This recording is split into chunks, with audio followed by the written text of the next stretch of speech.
Oh, shaky cam, shaky cam. Hello, everybody. Happy Tuesday. If you're in the chat, just making sure my. All right. I have a problem here. So one thing I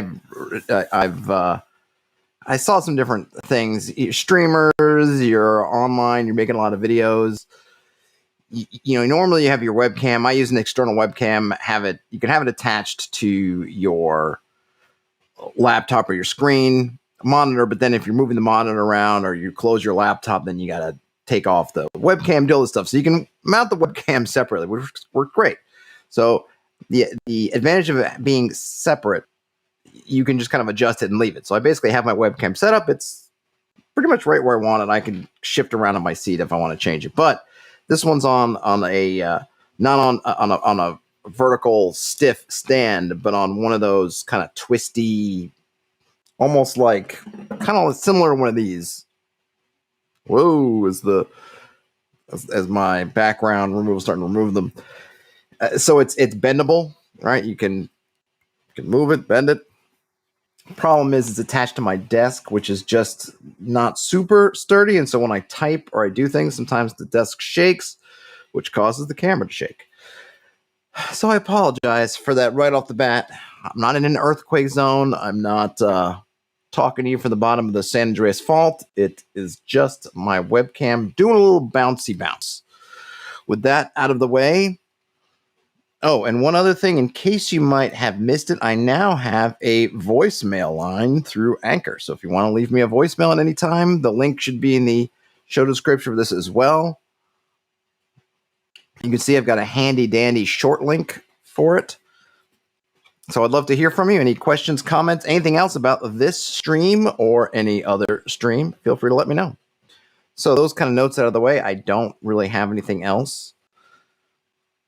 I had, you know what? I should have taken it out beforehand. I didn't. I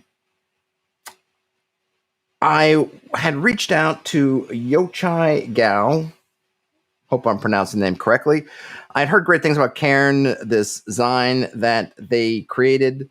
I reached out and said, hey, would you mind sending it to me? I hadn't looked for it beforehand, which I probably should have done first, because you can get all the files for free from their website, which is also posted in the show notes. And I believe, according to their website, even the print copies are basically at cost. They were super nice enough to send me a print copy in the mail. So I really appreciate that. I do want to show it off at some point, but it's right on the other side of my desk, and I'll have to duck out of the frame to get it. So I'll see if I can figure out how to grab that at some point. Let me go ahead and pull up the digital copy, which, as I mentioned, you can just get directly from their website. There we go. I got my glasses. So I heard really good things about it. And, what generally happens, I look at stuff. As you may or may not know, I look at stuff. Sometimes people will reach out to me and say, hey, would you like to look at this? And I'll say, yeah, great. Other times I'll reach out to people, hey, I'd love to look at this. Okay, great. So they were nice to send this to me. But in terms of the stream, having the digital copy just makes everything easier, since I don't have a camera set up for doing one of those looking down at me, looking down at me physically reading something setups. Maybe eventually I'll get there. It's not so much the camera setup. I'd have to jerry rig some stuff. It's more that if you were able to see my desk space, it is covered in.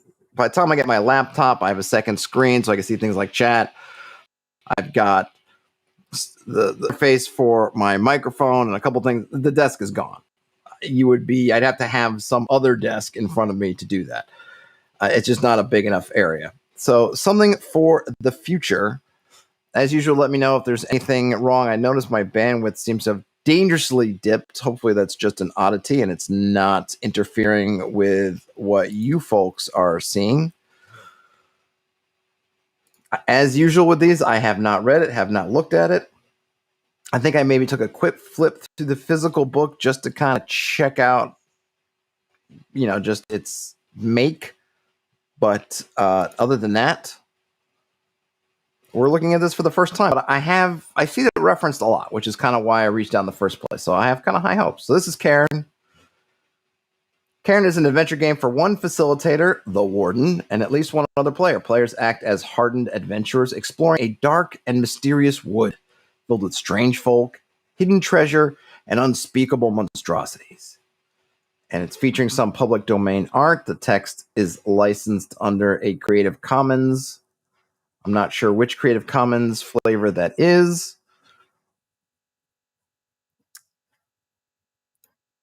Linkian says, hey, story time with Uncle Todd.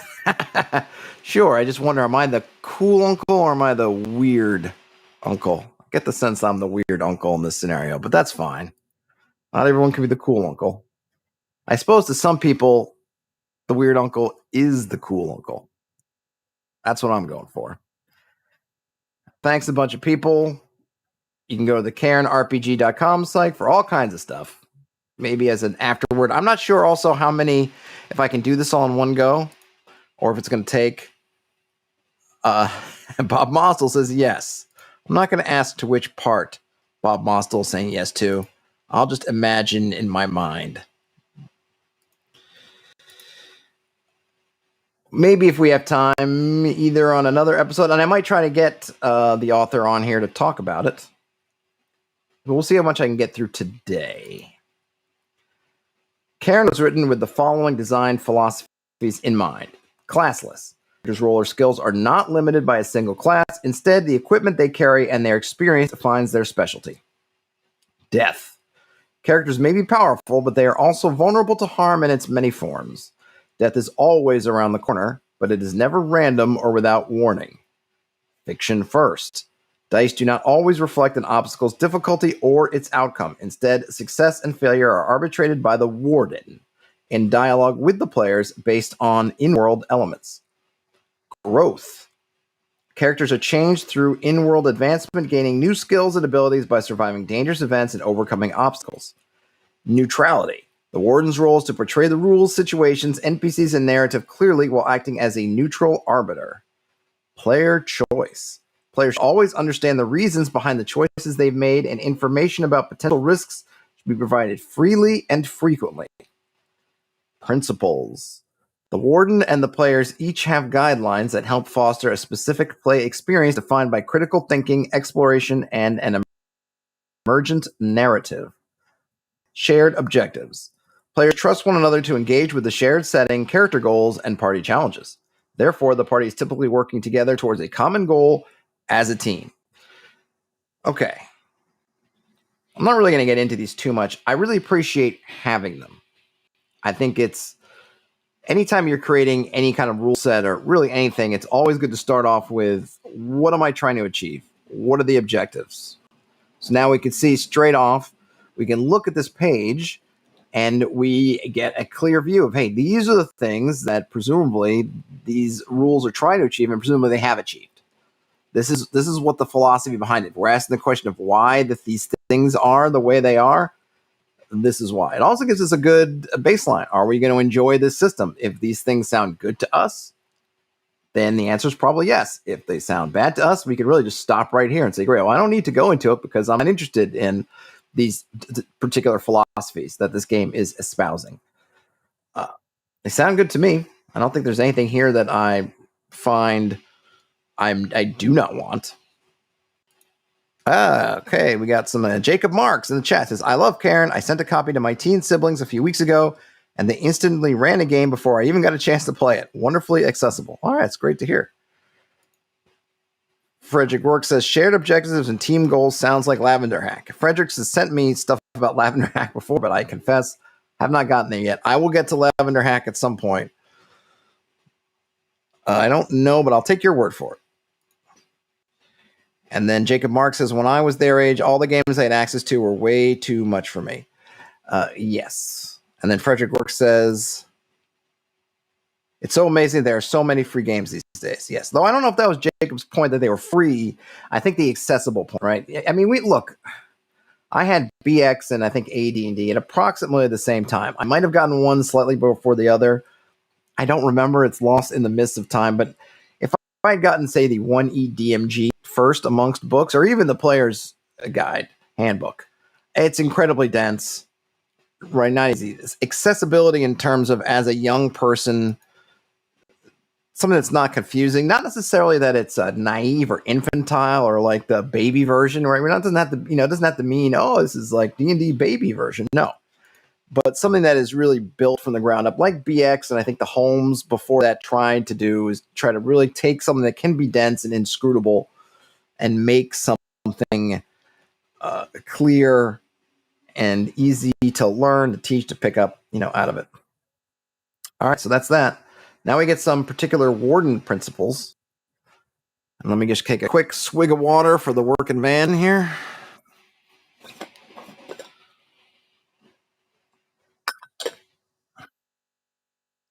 Oh, and Jacob Mark says in the chat, yeah, I was denser than the AD&D Dungeon Master's Guide at the time, so I couldn't figure it out. I don't blame you. I think they read much better now, just in terms of being able to understand things, I think, than they did back in the day, because it didn't really have a context for it. It was just, man, right? High Gygaxian verbiage. And if you're, not a teen, or maybe I think in my case, a preteen, it's tough. Okay, so principles for wardens. Information. Provide useful information about the game world as the characters explore it. Players do not need to roll dice to learn about their circumstances. Be helpful and direct their answers to their questions. Respond honestly, describe consistently, and always let them know they can keep asking questions. Difficulty. Default to context and realism rather than numbers and mechanics. If something the players want to do is sincerely impossible, no role will allow them to do it. Is what the player describes and how they leverage the situation sensible? Let it happen. Saves cover a great deal of uncertain situations and are often all that is necessary for risky actions. Then we have danger. The game world produces real risk of pain and death for the player characters. Telegraph serious danger to players when it is present. The more dangerous, the more obvious. Put traps in plain sight and let the players take time to figure out a solution. Give players opportunity to solve problems and interact with the world. So these are all really good. I mean, the one that maybe is more, I've seen it put up in different things, but the idea that traps are in plain sight, this is something I've seen in other OSR type materials. We're taking the hidden part of the trap out, and it becomes more of an element of, yeah, you might know it's there, but they know how to get past it without triggering it. So it's taking the gotcha part out of the trap, but not really replacing it, but just instead leaning in on the puzzly part as opposed to the detection part. Oh, and Frederick Gork in the chat says, I remember volunteering as a teacher's assistant in school to have access to the copier machine. Yeah, that stuff was precious. Or the local library. I kind of miss those days of going somewhere and seeing, like, how easy would it be for me to photocopy these 200 pages of this book? And then how do I get both sides and not, trying to basically crack the book so I can lay exactly flat so I can get the entire page. Things that people don't really have to deal with anymore, probably for the best. Choice. Give players a solid choice to force outcomes when the situation lulls. Use binary, so A or B responses when their intentions are vague.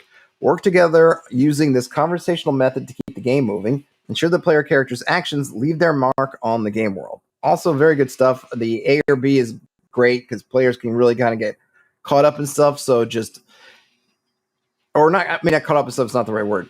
I think sometimes the players could be vague. It's almost a protection, because then if it's vague and then you go the wrong way and it turns out poorly, the players can say, oh, but that's not what I meant. And then you have to go, okay, well, do you want to do it a different way? And then they could jump on the other one, right? If you just say, hey, you're either kicking in the door or doing something and taking away all that gray area that's futzing around, it's now ultimately you're kicking the door or you're not kicking the door, or whatever it is. Which one is it? It kind of clarifies things for everybody. And I think it even clarifies, I think, for everyone, what the consequences are going to be. Because if it's gray and sort of floating around, then the consequences by definition are also going to be sort of floating around, where you just nail it down.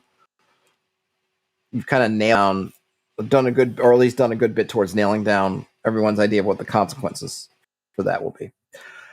Preparation. The game world is organic, malleable, and random. It intuits and makes sharp turns. Use random tables and generators to develop situations, not stories or plots. NPCs remember what the PCs say and do and how they affect the world. NPCs don't want to die, infuse their own self-interest and will to live into every personality. Yeah, also good stuff. Hey, Elfbait's here. Hey, Elfbait. We used to get character sheets copied at the copy machine at the Christian bookstore in town. Was this during the Satanic Panic? Because that would have been kind of funny.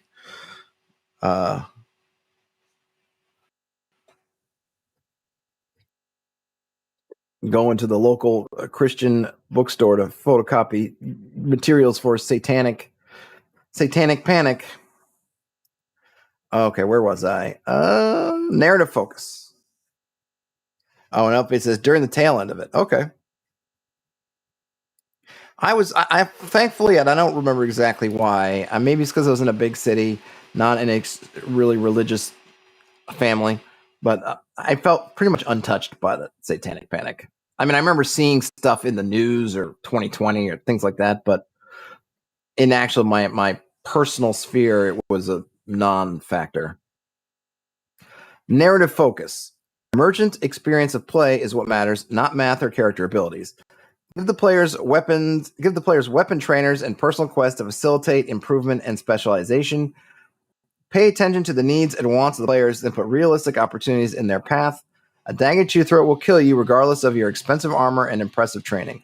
I like all that. The only one that I'm iffy on, but I'll wait to see how they do it, is it's just something as a, I don't know, just, I don't love it as a concept, is being able to sort of go and just pay for specialization and improvement that way. I just think it undermines class choices and it undermines your overall advancement. And it gets, if you start thinking, well, why can't I just get better at swordsmanship just by going studying for a month? Whatever number I put on it, the party's probably going to end up with that much gold and tons of it. So then it's, well, why don't I just stay and train with this dude until I'm like plus 800 to attack? So I'm always kind of torn on that. And I'm also torn on the concept of specialization, in that it's kind of starts you down that min-max path. But obviously that's very dependent on your players and your situation. I have a feeling, given everything else going on here, this probably isn't the game of choice if you're just into min-maxing, so it's probably not an issue, but just personally, I tend to shy away a bit. Maybe some specialization isn't awful, but it can, I think there's a slippery slope. It just in my mind. Your miles on that may vary, of course. Hey, the Red Caps. Just want to quickly jump in and say hello. I'll have to catch the on-demand of this. I really like the Dark Dangerous Woods type nature of this title. Yep. Oh, well, good. Thanks for coming for a minute. And yeah, this will be on YouTube afterwards. You can come back later at your leisure and watch it and re-watch it to your heart's content. Frederick Gork says that Red did skills for D&D games like in Travel. His skills worked one time per adventure. Oh, that's an interesting idea. Interesting idea there. All right, treasure. A treasure is specific to the environment from where it is recovered. It tells a story. Treasure is highly valuable, almost always bulky, and rarely useful beyond its worth and prestige. Relics are not treasure, though they are useful and interesting. Use treasure as a lure to exotic locations under the protection of intimidating foes. So it seems to me that we're not going to do a lot of just coin treasure. The treasure is going to be stuff, right? This tapestry, this really impressive jade bowl, this golden tablet that's, heavy and awkward, and relics, which I presume might be the stuff that's actually of practical use, is not treasure, which is following kind of what I think Gygax and other people said back in the day, right? A magic sword doesn't count as treasure in terms of XP because it is useful. You don't double dip on getting an awesome sword that you can use and getting XP from it. The sword is its own reward. Look at that rhyme. Do it all the time.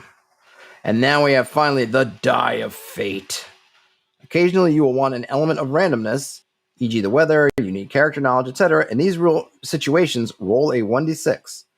A roll of 4 or more generally favors the players. A roll of 3 or under tends to mean bad luck for the PCs and their allies. All right, so I'll definitely be interested to see what that means.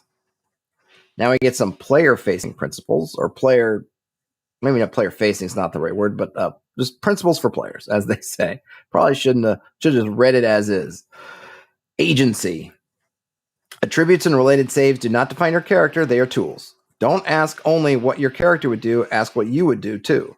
Be creative with your intention, be creative with your intuition, items, and connections. Yep, so good stuff. There was some other, it might have been my OSR roundup where I ended up on a mini rant about this is what my character would do thing. I will not go back to that here. Hey, Terrence is here. My gosh, someone let out some kind of bestial scream out in the street. I hope that murder isn't being made on the block, because, man, that sounded weird. The stuff of Halloween, only it's early. Terrence says, I love stuff treasure, but the rest of the party rarely lets you keep it to pimp out your hideout. That's true. Most players are going to want to convert that into coin of the realm. But you can always try to leave, you can always try to talk them into it, or you can just buy it. You can buy it you can buy out their share in the amazing treasure so that you can pimp out your corner of the lair. More principles here. Teamwork. Seek consensus from other players before barreling forward. Stay on the same page about goals and limits, respecting each other, and accomplishing more as a group than alone. Yeah, those are both really key, right? How about check in with everyone else before you just go running off? And I know sometimes people do that because they know the party's going to say, no, we don't want to run forward at high speed and just slam into that door with full force. So you do it, but it tends to just make people mad at you. So yeah, don't do that. Just talk to people. And then think about, if really this is going to make everybody else mad at you, maybe you shouldn't do it, even if you kind of want to. And it's fun to be the contrarian, zig where everyone else is zagging a little bit, but it easily becomes too much. And then you're just someone that people don't want to play with. Nothing says, these principles seem great, but I don't see enough detail to implement the principle if you don't already know how. Well, this is just the very beginning of the book of design, zine. So I'm hoping that maybe we'll get into it more, or maybe they just want you to keep these things in mind. No, it isn't telling you how to do them, but just putting them out in front of you as these should be your goals, these should be your principles you're angling for, I think is a positive. We'll see if they do give us more information on how to accomplish these, but I think they're worthwhile to put in front, much like the design principles. You could put them in front of folks to give them something to shoot for, or know that this is what these rules are aiming for. And that's the kind of experience. In other words, saying these things, hey, if you keep these in mind, that will help the experience that we're going for. I think is positive, even if we don't end up getting a lot of nitty gritty detail on how to do it. And some of them, it's kind of hard. I mean, you could write whole books about some of these principles or trying to follow them. Frederick says, the worst is when the bard is selling tickets and guided tours to the hideout. Well, you got to make some money. And then Jacob says, wah, wah, it isn't expanded on later. It's a really short zine. Okay. So we're not going to get these expanded on, but I don't think that makes it kind of less worthwhile. I think it would be nice, but I also think, yeah, these things, each one of these, you could write a lot about. And some of these, and I actually have a video kind of a little bit on this, it's really hard to get into how do you do this. It's kind of how you learn.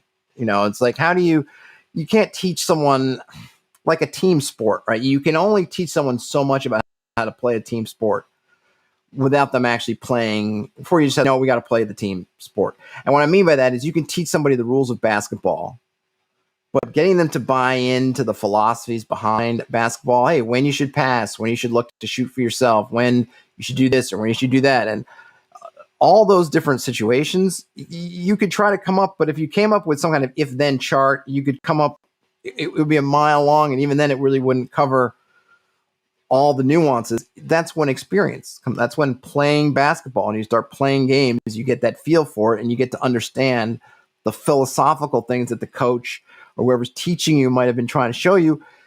You play, and suddenly, you're right, it clicks. So in this case, yeah, I think we're getting these things. We're trying to tell the players and the GM, aim for these kind of things. Look for these things. These are kind of your goals. They're not written in really hard language. Do we know necessarily how to do them? No. But if, say, for teamwork, seek consensus from other players before barreling forward. Okay, so now in the game, if I've read this and then we're in playing and I'm in the game, I'm thinking, oh, my guy really wants to go running and just launching themselves over this chasm to get to their side and run. Do I call back to that and go, oh, wait, let me talk to the people first because let me do that, right? That's all you can kind of ask is you're putting the seed in the minds of both the players and the GMs. Hey, trying to get to this point. This is your goal. You might not always get there. This is what you should try to do. These should be your guiding principles, as they're called. But we got more. Exploration. Asking questions and listening to detail is more useful than any stats, items, or skills you have. Take the warden's description without suspicion, but don't shy away from seeking more information. There is no single correct way forward. All good stuff. Talking. Treat NPCs as if they were real people and rely on your curiosity to safely gain information and solve problems. You'll find that most people are interesting and you will want to talk things through before getting violent. Also good things. And definitely the GM should read these as well. Because, you want your players to treat your NPCs like living people. But guess what, GMs? That means you have to act as your NPCs like they're living people. Which means everybody in the town shouldn't be obnoxious. Everybody you meet in the wilderness shouldn't just be a bloodthirsty murderer. Right? You present them as real people, they're more likely to get taken seriously as real people. If you present them as cardboard cutouts of stereotypes amped up and turned up to 11, players aren't going to take them seriously. AKA, you reap what you sow. Elfbait says, I got my party to embrace stronghold building by busting out mapping software and showing them how awesome our stronghold could be. That's pretty cool. I like that. Elfbait goes on to say, I built it with a place for each character in the party, a temple for the cleric, tower for the wizard, garden for the druid, etc. Oh, nice. Yeah, it's kind of a nice touch. I'm surprised that more of the stronghold stuff doesn't get into, well, what if you want to have one stronghold for everybody? Though there's something kind of cool about having your own space apart. But I think oftentimes we think of, okay, the wizard's going to go make a tower and the fighter's going to go make a castle. But, they want to stay as a party. Why can't the wizard put his tower in the castle? Or why can't the fighters surround or, be a part of the wizard's tower? And then the thief can also be there in some capacity. Caution. Fighting is a choice and rarely a wise one. Consider whether violence is the best way to achieve your goals. Try to stack the odds in your favor and retreat when things seem unfavorable. That's both very good. And I have tried to impress upon my players, I think with some success. I would be pretty sure that, hey, retreat. It's not a crime. You're not offending anybody. You're not losing experience. You're not losing face. If you need retreat so you can fight another day, do that. And they've done it multiple times without me having to tell them. So I think I did a fairly good job of communicating that this is not a situation of every fight is yours to win or die. And definitely get all the odds you can in your favor. And if you find a situation and you look like you're going to run into it and the odds are not in your favor, think about pulling back and figuring out how to change up those odds. Planning. Think of ways to avoid your obstacles through reconnaissance, subtlety, and fact-finding. Do some research and ask around about your objectives. Then finally, ambition. Set goals and use your meager means to take steps forward. Expect nothing, earn your reputation. Keep things moving forward and play to see what happens. All right, all good stuff. Now we're into character creation. First, we have name, background, and traits. First, choose or roll your PC's name. I guess we're going to have some tables for names. Name and background from their respective tables on page 5, which is the page after this. A PC's background informs their potential knowledge and skills. Next, roll for the rest of your character's traits, appearance, speech, mannerisms, beliefs, reputation, etc. on the character traits table. Finally, roll for their age. 2d20 plus 10. So we could be up to 50 years old if you're, I guess, extremely unlucky. I don't know. They didn't say yet if age has any effect, so maybe it doesn't matter too much. Ability scores. Player characters have just 3 attributes: strength, dex, dexterity, dex, and willpower. When creating a PC, the player should roll 3d6 for each of their character ability scores in order. They may then swap any 2. I'm going to skip the example because I think we're all pretty comfortable with how to roll ability scores, right? And it's not complicated. Hit protection. Bob Mossel says, "Watch it about the age, bub." Hey, I'm closing in on that milestone. So believe me when I say I am talking about myself as much as anybody else. Frederick Ork says, "Run the NPCs like the Axis Cult in Komosuba Season 2, Episode 8.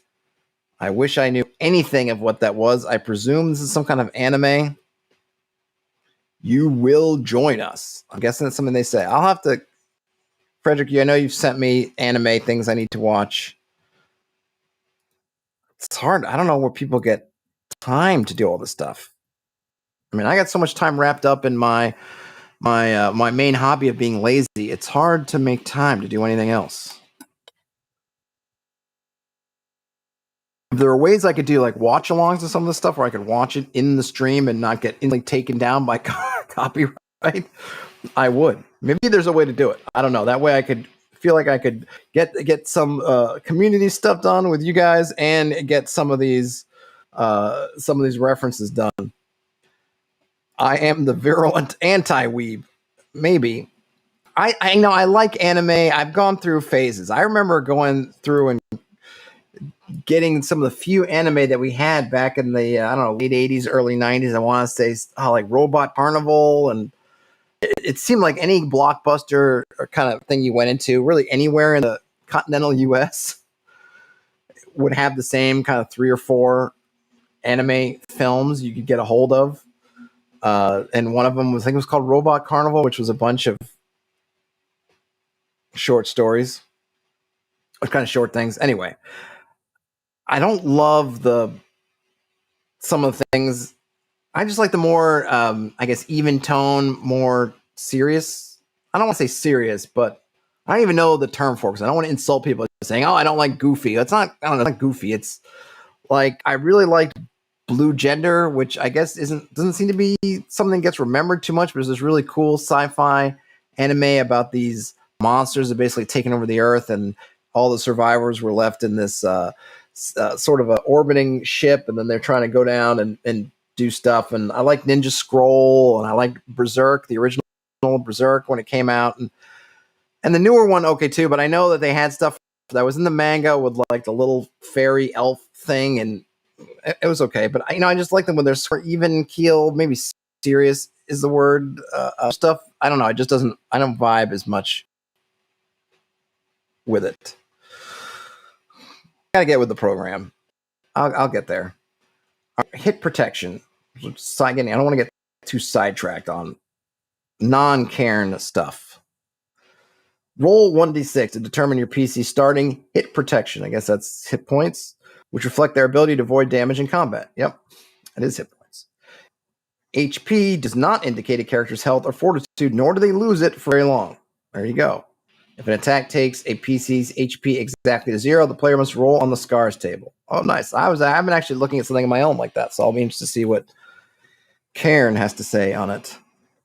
Inventory. Characters have a total of 10 inventory slots, a backpack with 6 slots, 1 slot for each hand, and 2 slots for their upper body, such as the belt, chest, or head.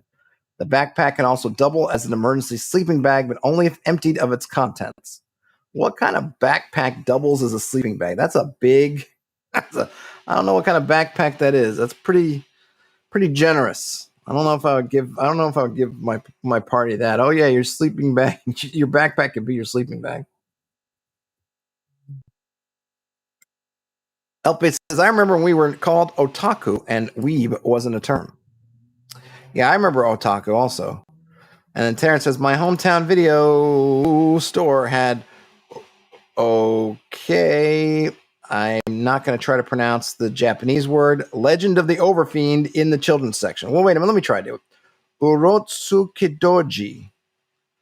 Someone can let me know how badly I killed that. And I don't even know what that is, but I'm guessing Terrence, from your post that it probably should not have been in the kit section. And I actually bounced back a page. There we go. There we go. All right, so we got a backpack / sleeping bag. Most items take up one slot, and small items can be bundled together. Slots are abstract, can be rearranged per the warden's discretion. Bulky items take up 2 slots and are typically two-handed or awkward to carry. Anyone carrying a full inventory, e.g. filling all 10 slots, is reduced to 0 hit points.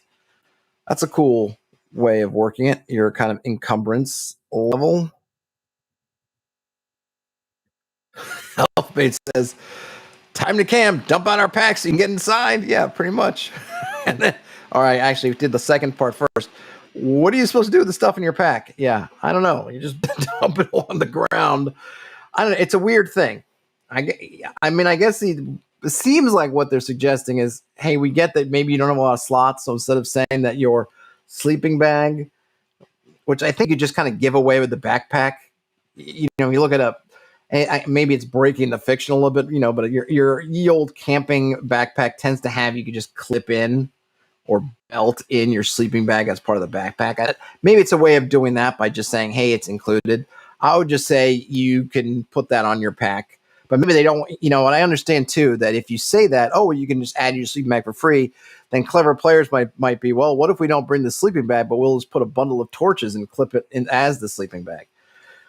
Ultimately, maybe just have it as a slot and let them fill it. I don't know. But yeah, it's a little bit weird. Dump out your whole pack and then sleep inside your backpack. I mean, maybe if you're the halfling or the dwarf and it's a dwarf-sized backpack. Elfate says, yeah, to be fair, bedroll strap on the outside of the pack. Right.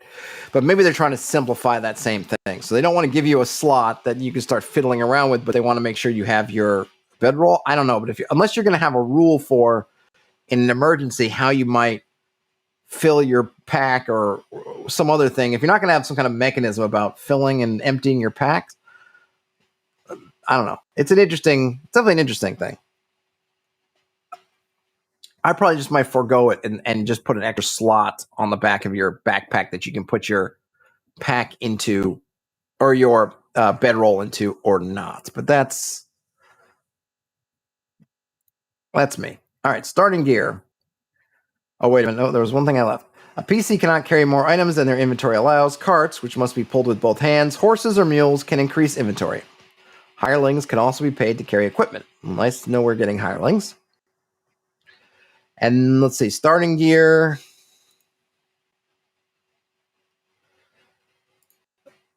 Nothing says it's a solution in search of problem. Yeah, a little bit. Because I've never had a problem with PCs in their bedrolls, and you could just give it to them for free if they wanted to. So it is kind of a weird thing, but yeah.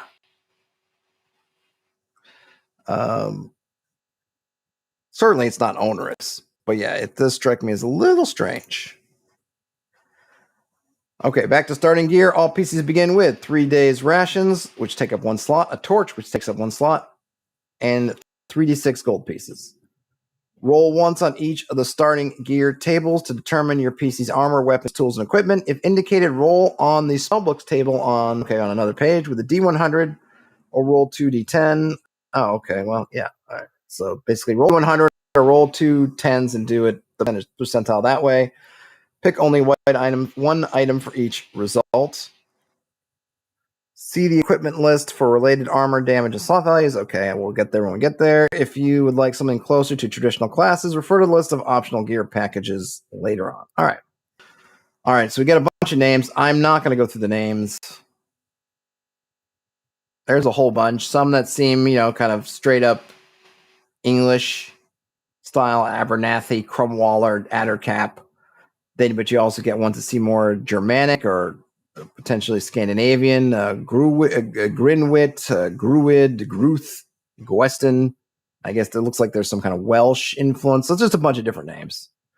I always like these if you got them, because you never know when you might need a name generator in a pinch.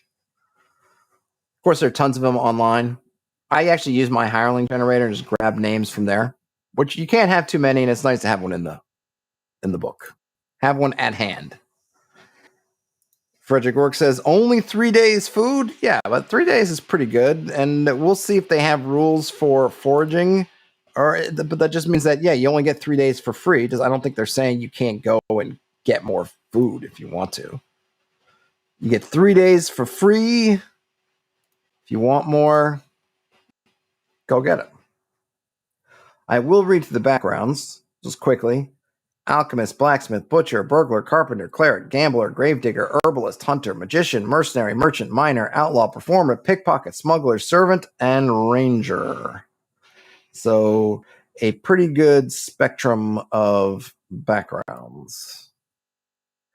Here we get these traits split up in a number of tables. I don't think I'm going to read all these, but we just know we have ones that are sort of your physique, skin, hair, face, speech, clothing, virtue and vices. I like those a lot. Reputation, also cool. And misfortunes, which is also great. You're really kind of building up a little bit of kind of what you look like, both physically and then your personality, and then also a little bit of hints of your backstory in terms of those misfortunes, abandoned, exiled, that sort of thing. And your reputation also will speak to your backstory. Hey, you're known as being ambitious, or you're known as being a loafer, etc. So good stuff there. Here we get your starting gear. I don't think I'm going to read through these, but there's split up into armor. Only got three kinds of armor: brigandine, chainmail, and plate. Helmets.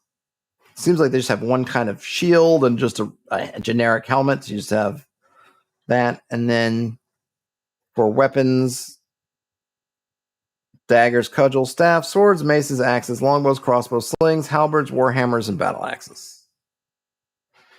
Jacob says, have I read Into the Odd or Knave?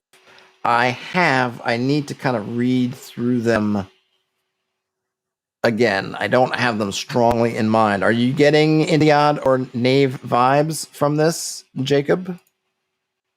Letteth me know. I don't think I've already. Have I done it? I think I did something. Did I do something with Knave streamed? Gosh, I'm starting to lose track of stuff I've done. And I think I have Into the Odd somewhere.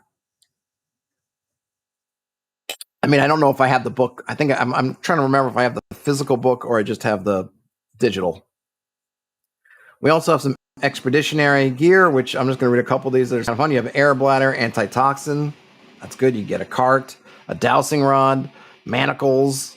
I don't know what a spirit ward is, but we can imagine. Wolfsbane. I like that you can get a lot of these interesting sort of niche items. All kinds of tools, bellows, crowbars, metal files, shovels, tongs, stuff like that, glue and nails, various trinkets. And then you can get some bonus items. And then we have a spell book or spell books. I guess each one of these, but they only represent one spell. So almost it's got a spell book, but it's sort of as much a scroll. Jacob Mark says they're using Into the Odd rules in most of the tables from Knave. Okay, cool. I want to say I did something with Knave, but now I don't remember. Did I just read it?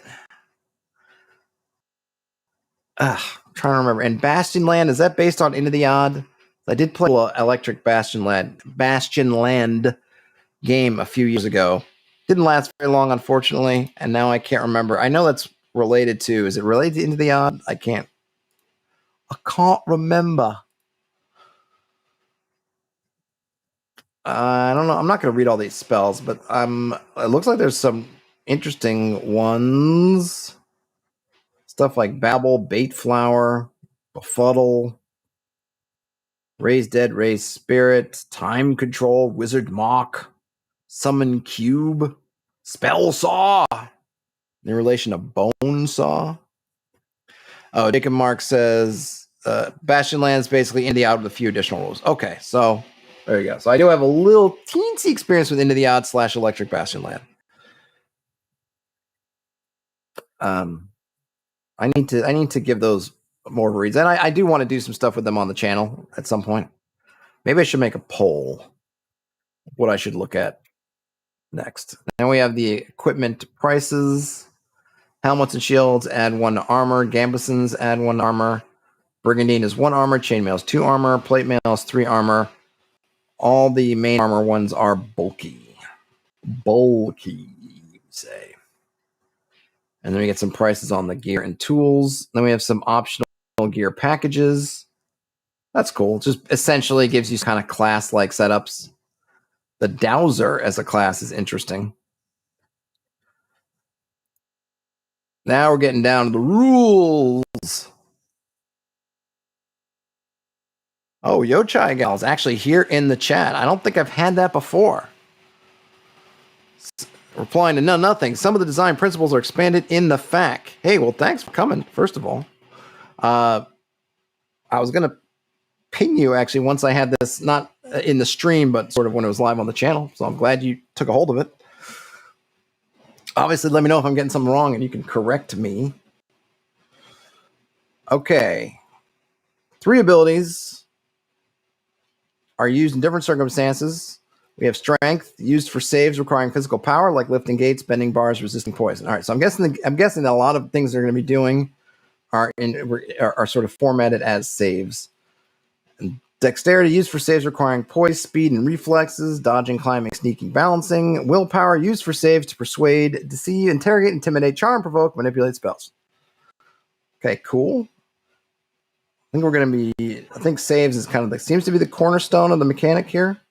Save is a roll to avoid bad outcomes from risky choices and circumstances. PCs roll a d20 for an appropriate ability score. If they roll equal or under that ability score, they pass.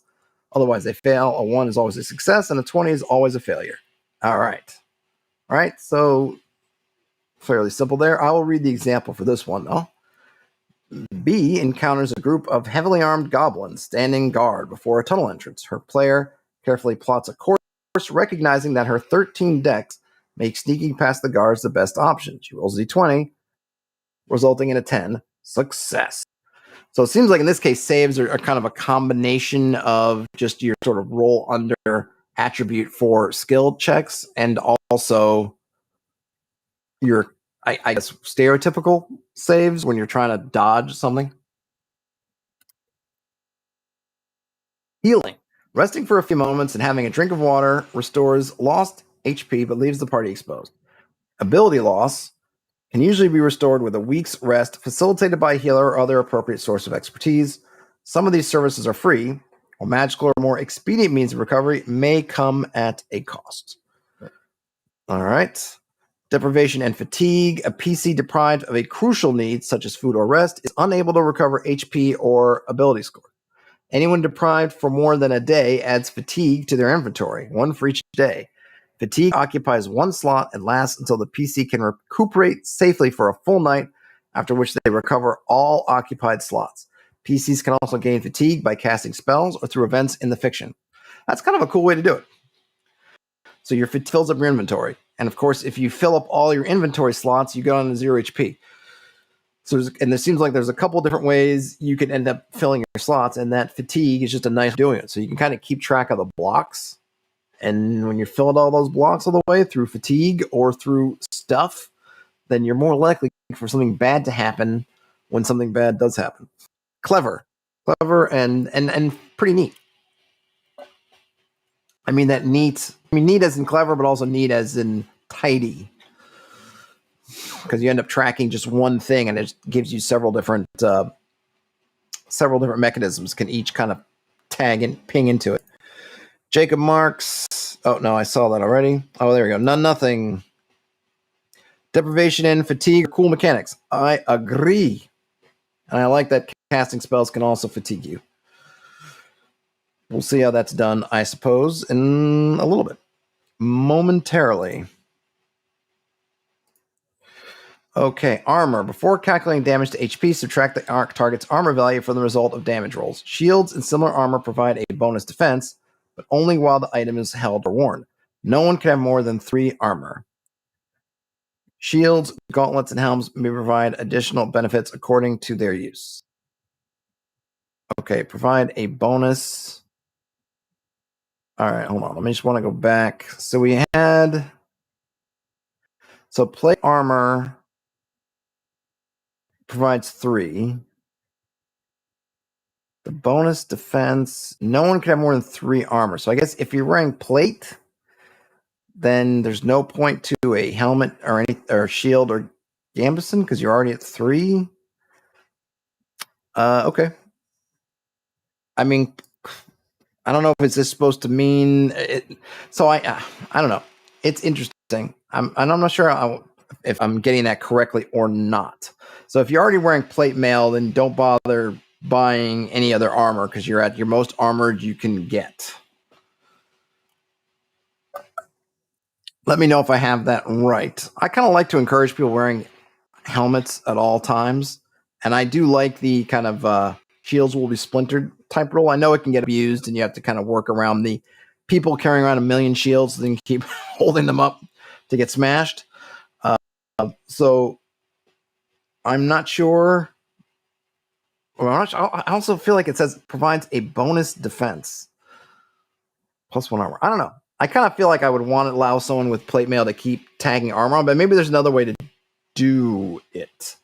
But that's how they're doing it here. All right. Shields, gauntlets, and helms may provide additional benefits according to their use. So presumably, someone drops something on your head, even if your armor or your helm giving you an armor bonus because you're already at 3, it might help you from having your head caved in. Okay, NPCs. Reactions. I love me some reactions. When the PCs encounter an NPC whose reaction to the party is not obvious, the warden may roll 2d6 and consult the following table. So none of this is in the real world. As armor got better in the late Middle Ages, shields got less common. So that might make sense.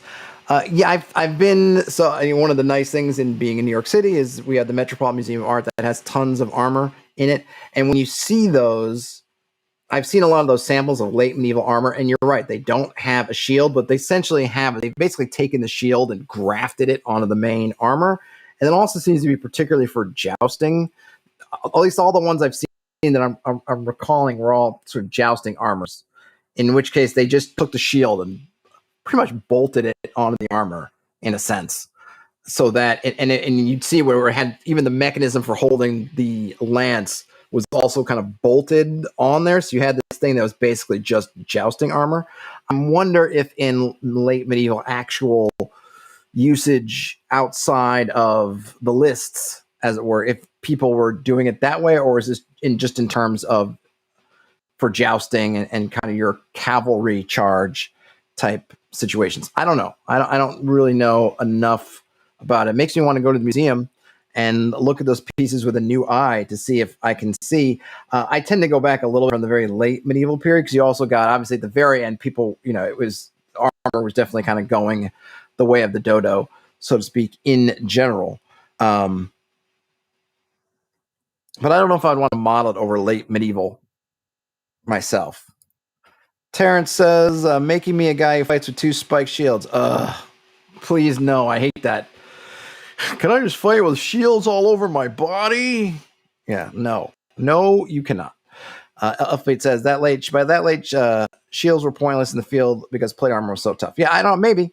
I mean, certainly, like I said, you see the armor and it's got the shield. Essentially, it's made the shield part of the armor, basically.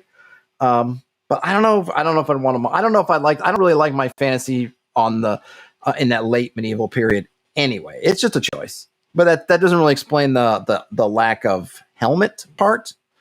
But sure, it's I guess a stylistic, and it's the mechanics. It's a choice. We could just say that plate armor includes in it shield and helm to make it easy if we wanted to. Not a big deal.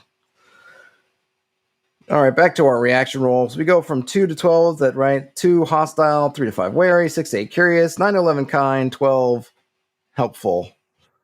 Morale, morale. Enemies must pass a will save to avoid fleeing when they take their first casualty, and again when they lose half their number. Those are great points.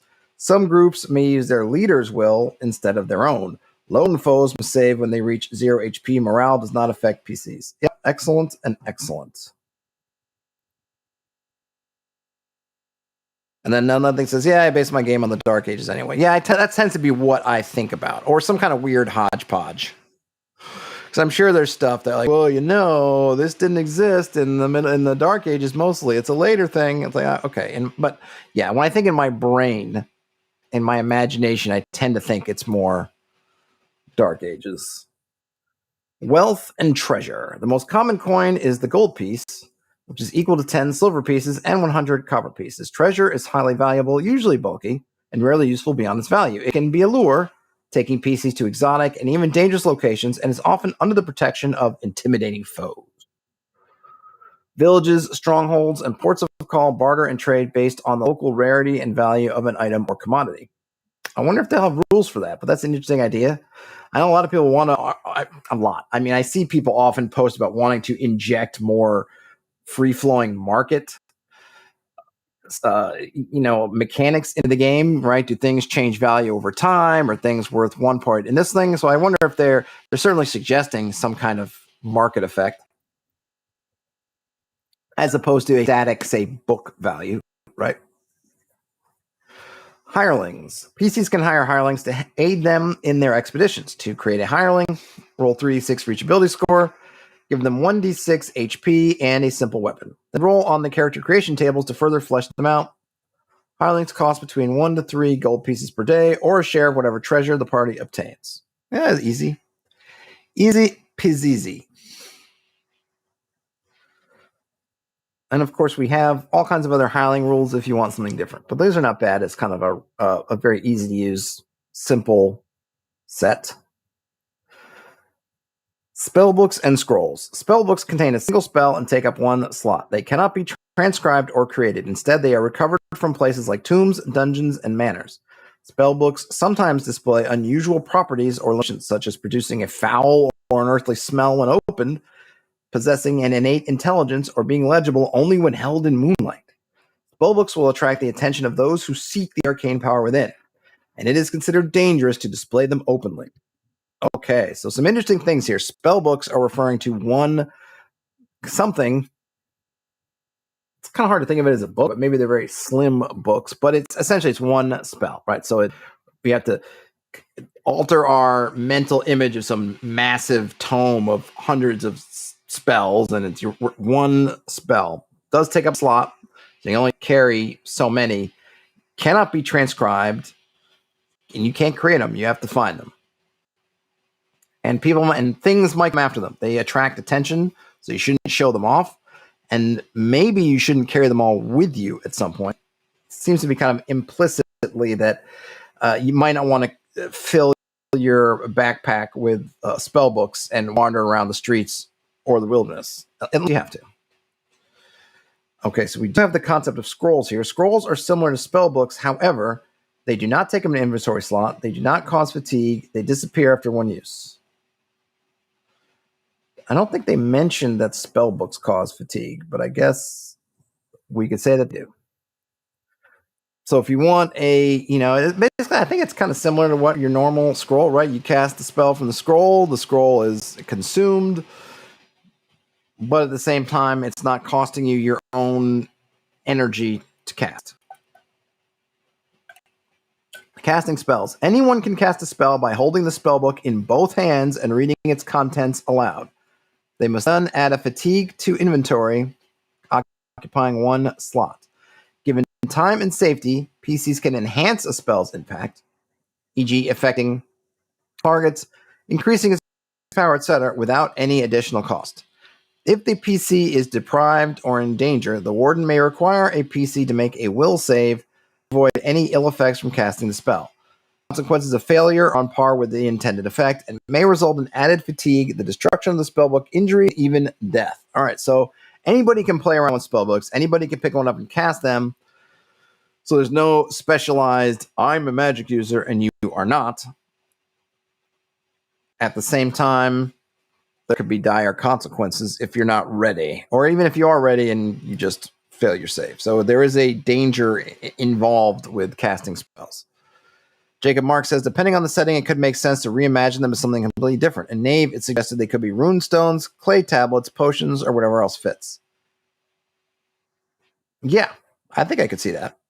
I mean, the only one that might seem weird is a potion, only because I don't know. I just kind of potions as they do what it says on the tin, but maybe you could be that you have rolled up the potion beforehand.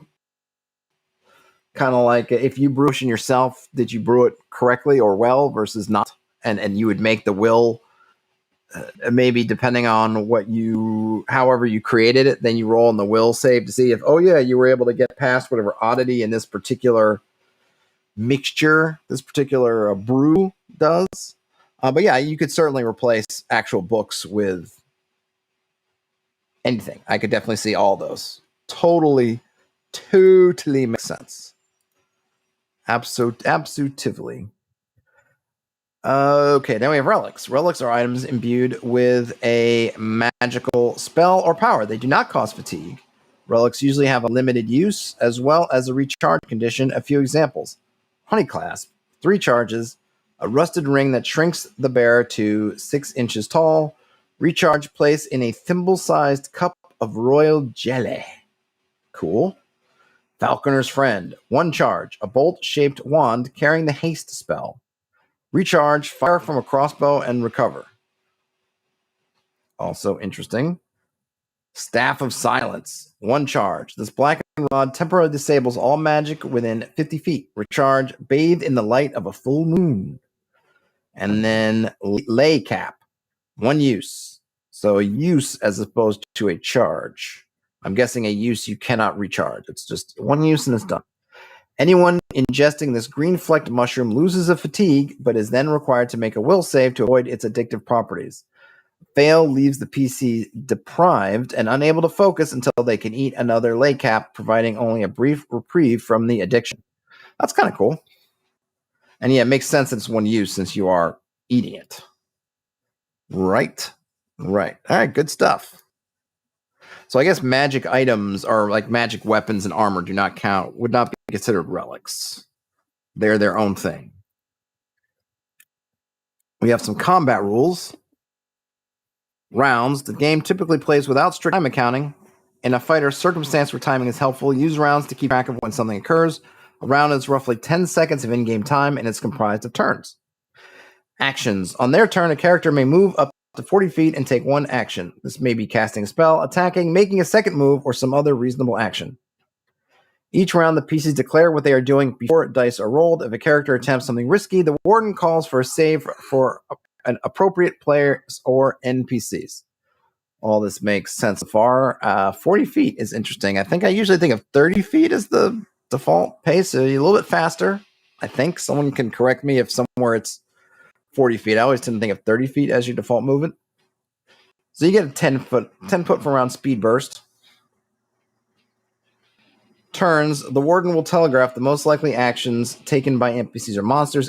At the start of combat, each PC must make a dex save to act for their opponents. That's kind of cool. That's definitely an interesting way to do it. So we're not rolling initiative. But the warden, I'm trying to see, okay, let me read the example. As I'm working through this, there happens to be an example. I should probably take advantage of it. B has accidentally stumbled onto the stomping grounds of a massive wood troll. In order to make a move before the troll, she makes a dex save. She fails, the troll gets to attack first. Okay, so it's pretty easy.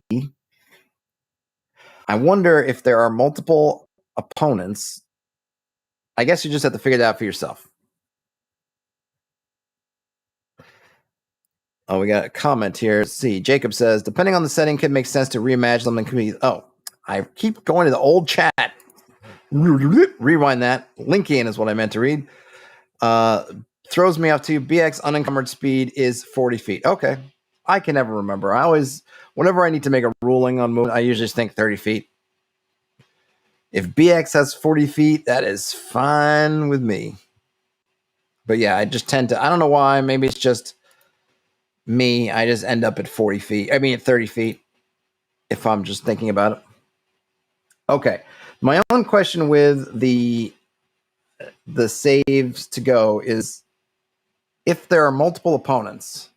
So imagine a situation we've got the troll and some goblins. B wants to go for the troll, or as the warden, am I supposed to say, well, the troll is doing this, or who am I? Who is the warden? Does the warden get to choose for the monsters? Which monster goes first? In this case, I suppose if I had a troll and goblins, I might want the troll to get in the mix, and then the goblins will do stuff around the edges. So then I want to push the troll forward, or should I be rolling randomly? So that's kind of a little bit of an interesting wrinkle. I mean, it's kind of nice. You have that, I guess, explicit control if that is the case to say what's going on. And the other thing as I have is then, okay, so B rolls against the troll, fails. So the troll stomps up and starts swinging its club. Now, as the GM, is it now the goblins get to go and then B makes another save, or does B get to go before the goblins? I wouldn't mind a slightly better, or not better, but slightly different example that has a little bit more to it. I mean, not that it's hard to figure it out, but I'm curious as to what the design is in terms of having multiple opponents and potentially multiple party members. Is everyone rolling after every monster, before every monster, to see if they go first, or do you making one declaration for your turn? I want to go before the troll. So then if I fail, do I get a chance to go before the goblins, or then do I have to go at the back of the line? Interested to see what the intent is. Frederick Gore says the troll finishes off the goblins' work. That could be two. But I think from the goblins' perspective, they want to send the troll in first. Maybe that's how they spend their first turn. The goblins and the troll start arguing about who should be going in to soften up poor B before they and who gets to theoretically make the kill. Attacking and damage.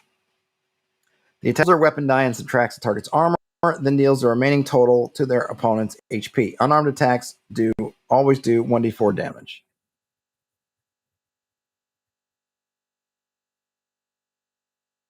So there's no attack roll. Am I reading that correctly? So you just come in and you just roll your armor. Roll your weapon. So the example, the wood troll roars, swinging its club at B, who has 5 hit points. Or protection, health protection. The club does a d10 damage, and the warden rolls 4. They subtract 1 to account for B's leather armor, leaving B with 2 hit points remaining.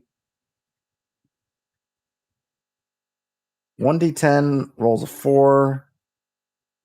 Okay, so there's 3 damage. 5 minus 3 is 2. So wow, that's interesting. So the troll can't miss. It's just a matter of if they hit. If they hit, or they just how hard they hit.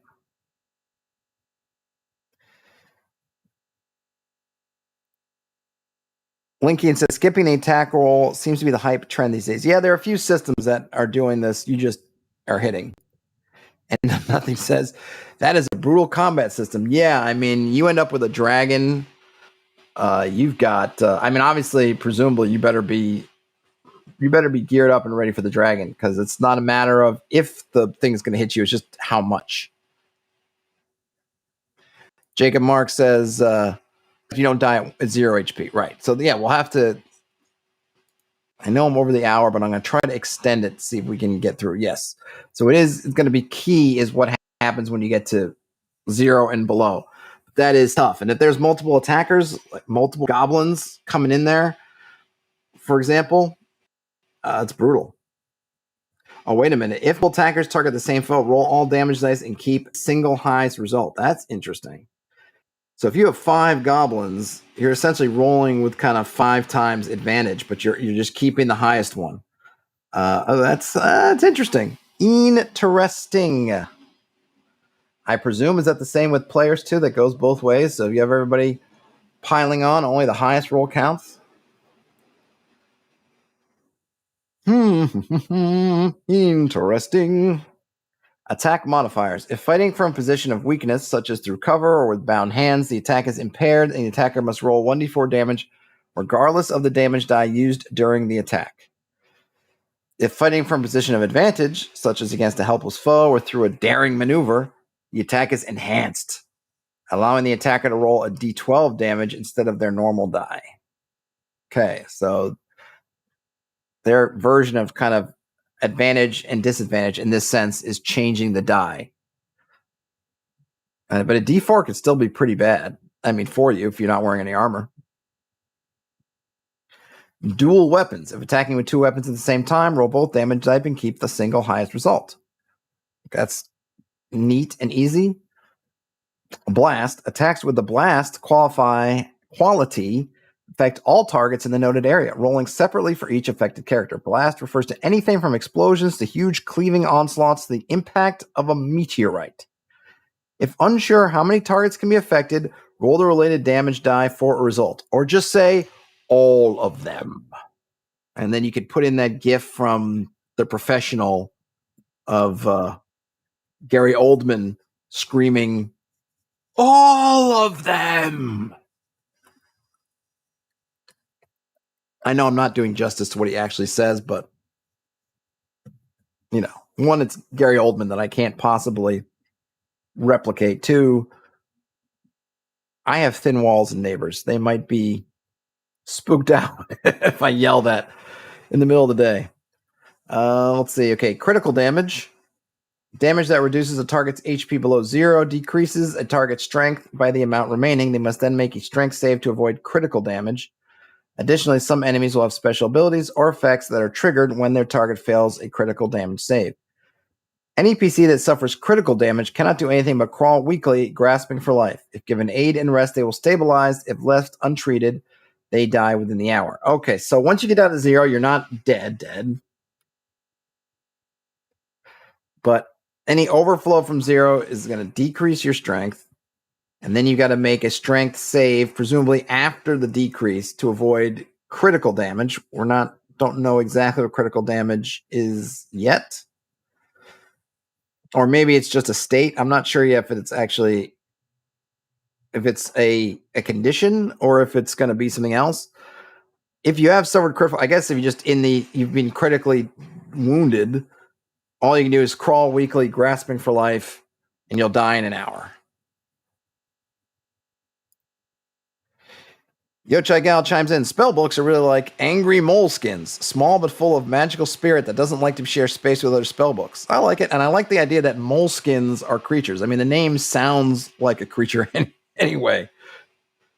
My God, it's a dire moleskin. Get it? Kind of like that, what was that monster book in the Harry Potter movie? All right, so good to know on the spellbook front. Scars. When damage to a PC reduces their HP to exactly 0, they are sometimes changed irrevocably. See the scars table on the following page for more. So if you go below 0, do you not get a scar? It seems like it's only when you hit precisely 0, which is kind of interesting. I presume, we'll see, there's going to be a chart on the next page. All right, now we get to ability score loss. If a PC's strength is reduced to 0, they die. If their PC's dex is reduced to 0, they are paralyzed. If their will is reduced to 0, they are delirious. Complete dex and will loss renders the character unable to act until they are restored through extended rest or by extraordinary means. We haven't seen yet what can reduce dex and will, but presumably there are things. Presumably there are things that do that. Unconsciousness and death. When a character dies, the player is free to create a new character or take control of a hireling. They immediately join the party in order to reduce downtime. That's a nice note. Detachments. Large groups of similar combatants fighting together are treated as a single detachment. When a detachment takes critical damage, it is routed or significantly weakened. When it reaches 0 strength, it is destroyed.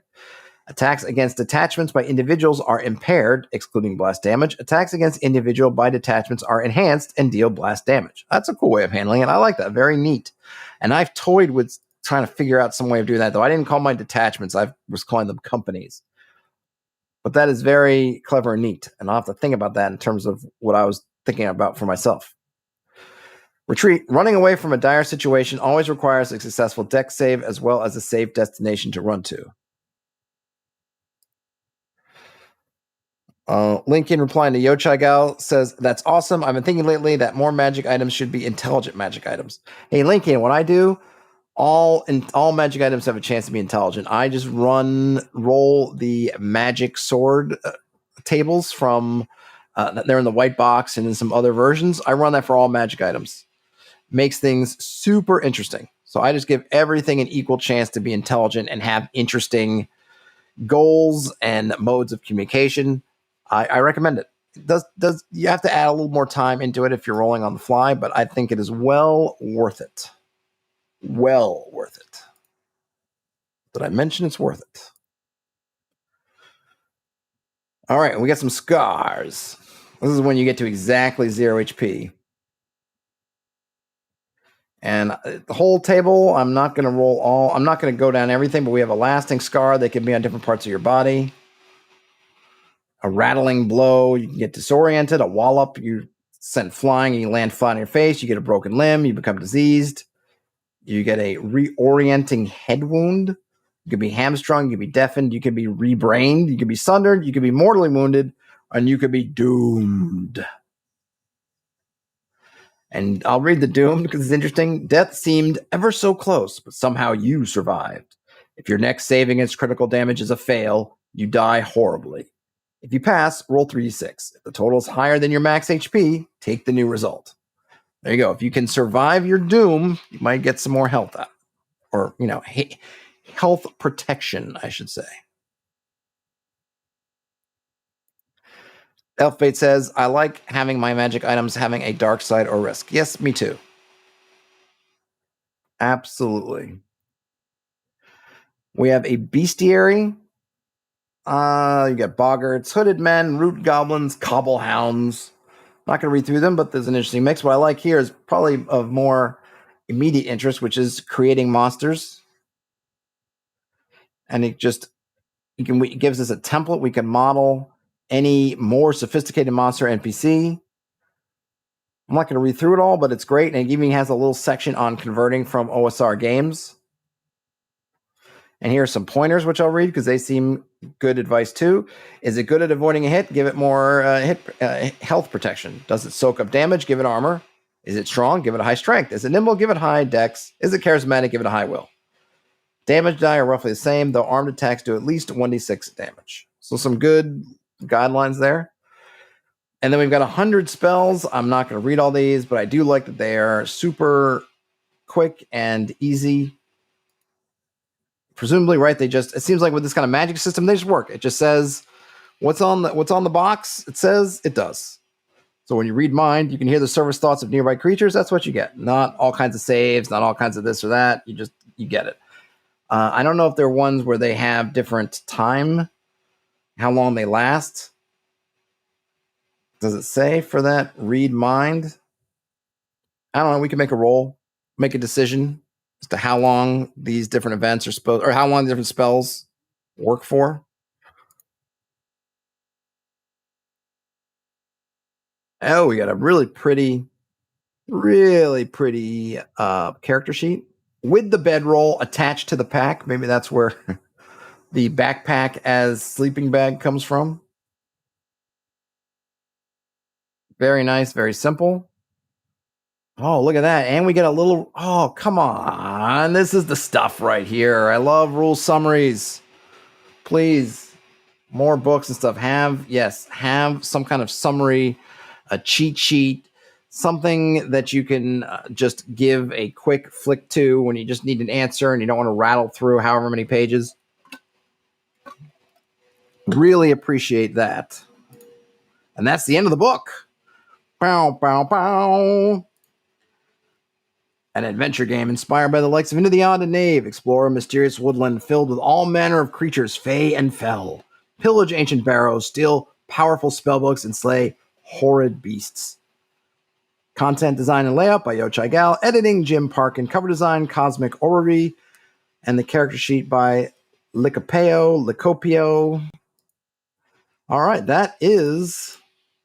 Can I scroll back up? Yes, I can. That is Cairn. All right, so obviously I have only read through these. I have not played them. So I can't speak to whatever nuances or things that work better in play than would be suggested on the page, or things that look great on the page and don't work that well in play. Ooh, I think like Yochai Gal might be chiming in on the initiative. I really like it. It seems like a really great system. It has the quirk with the backpack is kind of interesting, and there might be another kind of quirks I'd want to work out. But in terms of OSR, particularly rules light OSR type games, nothing that can't be figured out. It definitely has its own flavor in terms of things like the way spell books work. It definitely works for a kind of sword and sorcery style game. If you think about something like Army of Darkness, let's say, in terms, what I'm thinking about is reading from the Necronomicon, right? If that's sort of a template for kind of a spell book. Recall, Ash did not have to know anything to use the Necronomicon. He just had to read the words. I also think of the Mummy movie, the first Brendan Fraser Mummy movie, when they get a hold of the book, and even though they don't really know what they're doing, they just can read the hieroglyphics, so they read it out, and that starts the mummy, and that energizes the mummy, even though they didn't have any particular spell casting ability. That's kind of cool. I think that things are kept nice and simple. I like the way combat works. I do have some questions about the initiative, but it's not really a big deal. It looks like he might be. Oh, wait, he's getting in here. Let me read. Initiative. Here we go. From the author himself. So who can ask for more than that? PCs roll to see if they go first, and all PCs that succeed go simultaneously, then all monsters who all go simultaneously. Okay, it's side versus side, not PC versus monster. Sorry, catching up. No problem. No worries at all. Thanks for that explanation. Okay, so it's the initiative is side versus side. All right, that speeds it up. So I've heard really great things about it, and having read it, I can see why people think really great things about it. It's a really clean, easy, I feel like quick system I could pick up and play, and I think, and it seems like if you go to cairnrpg.com, it's got all kinds of things. I know people have already done some hacks and other things on top of it, which makes sense, because nice thing with a system that's nice, easy, and clean and light. It's very easy to pick up as a chassis, and then if you want to change how something or other works, you can do that. I have the link in the show notes for that element of so where you can go and get the book. Yochai Gal, I really appreciate sending me the physical copy. I need to find a way to show it off, but it's far away from me right now.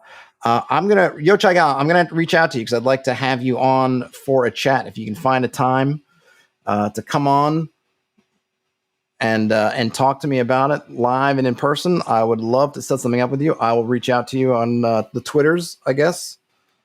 I'll send you a DM about that, because that would be great. We could talk about this and talk about other stuff. That's all I got. So yeah, I really appreciate the chance to read this and go over it. It was awesome. I enjoyed doing it. Thanks everyone for hanging out. Give me a thumbs up if you like this, and if you're not subscribed and you like this sort of thing, then give me a subscription. As I mentioned at the top, voicemails are now open. I popped the link in the chat and also show up in the video, and it's in the show notes. So feel free to leave me a voicemail if you want to communicate that way. Otherwise, I'm on all the social medias. Find me, send me a message, and I'll try to get back to you. Linky says, smash that like button. Yes, smash it. Smash it good.